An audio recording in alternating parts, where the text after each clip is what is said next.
Yo, what's up? What's up? Magandang gabi mga kadwit. At meron tayong in-order sa Shopee na shifting gear o change gear shop sa barako natin dahil yung ating sa barako, ayan, ano na siya, pudpud na to yung mga ipin.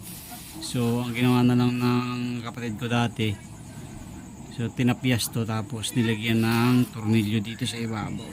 Ayan. So ito, nilagyan ito. So since binaklas ko yung makina natin, so papalitan ko na ng bago. Ayan.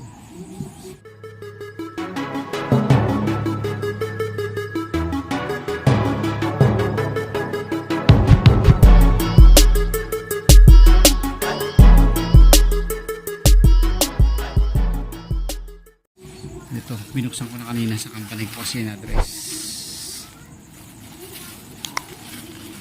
Genuine Kawasaki rin ito ang binili natin. Hindi ko lang alam kung genuine ba talaga o class A lang. Ayan.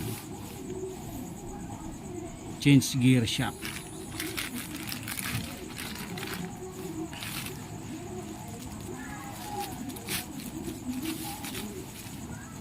So ito, tingnan natin kung pareho. Ito nga pala yung ano niya,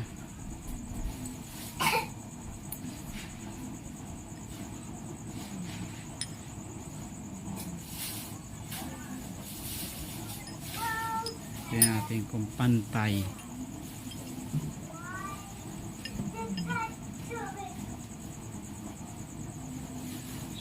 So far okay naman siya mga kadwit, parang pantay naman siya.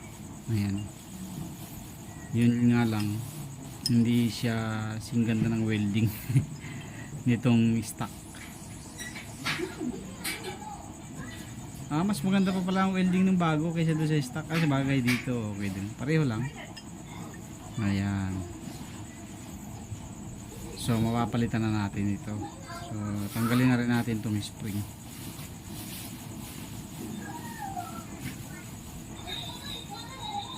Makaipit yung spring dito.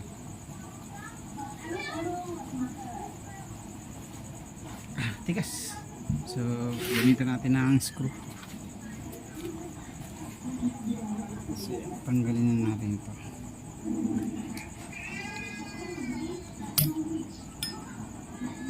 Okay.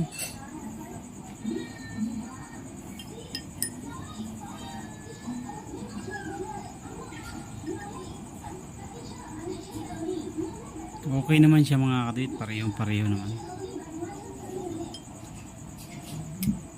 So ilagay na natin itong spring dito.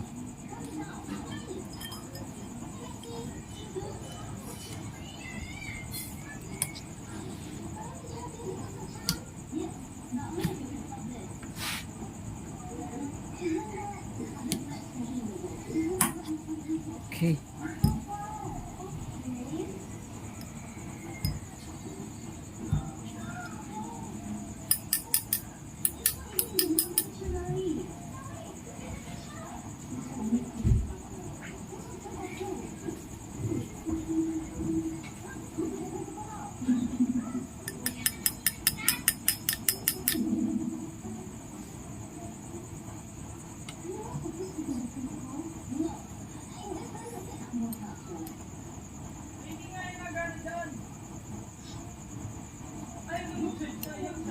Nako, ito nga yung sinasabi ng ibang comment na masikip.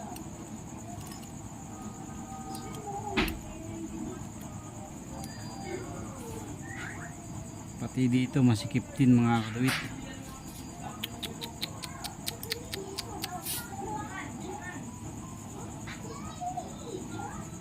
Hindi ba na pupupuk?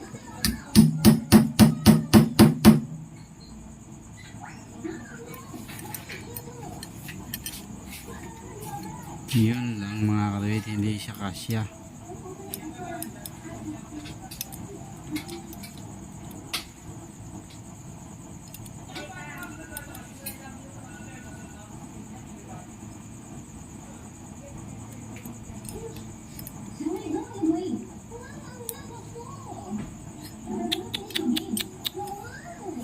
Nagbabawas pa ng konti.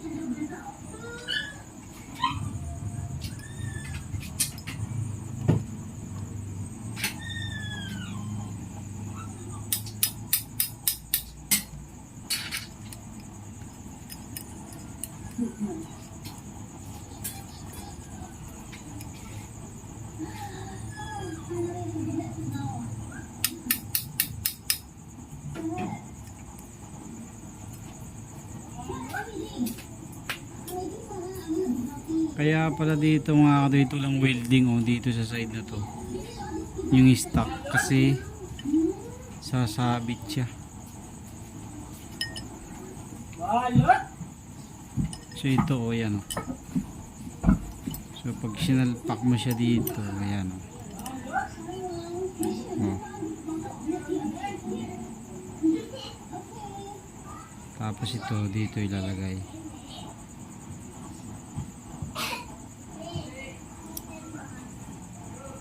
Kaso ang problema natin,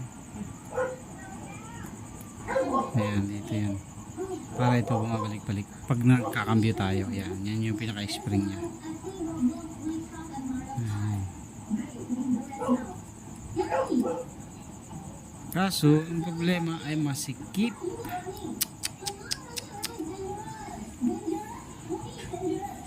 Makapal kasi yung washer niya.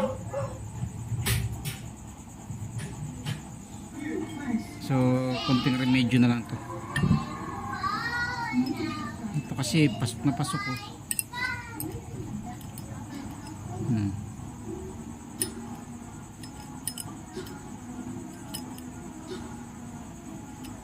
So ito, gagawin pa natin ng paraan. Gagrinderin natin itong konti. Tapos siguro grind din natin ng konti ito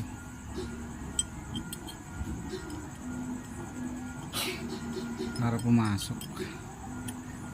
Ngayon na konti-konti lang naman ang tolerance eh. Kung maaaring yung diameter ng ano ang masikip. Tingnan natin kung alin ang I think pasok naman siya dito oh. Ayan oh, pasok siya. Ang problema niya yung diameter siguro nito masyadong malaki ito.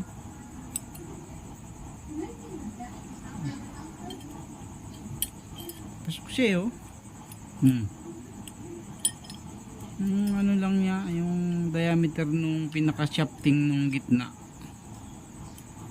ang masikip.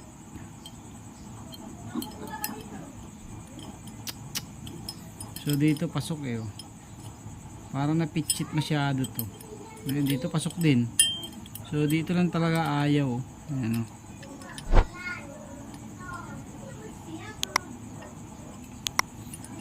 Okay, so gagawa na lang natin ng paraan yan mga kapatid. Thank you very much po. God bless po sa inyong lahat. Shout out po sa inyong lahat.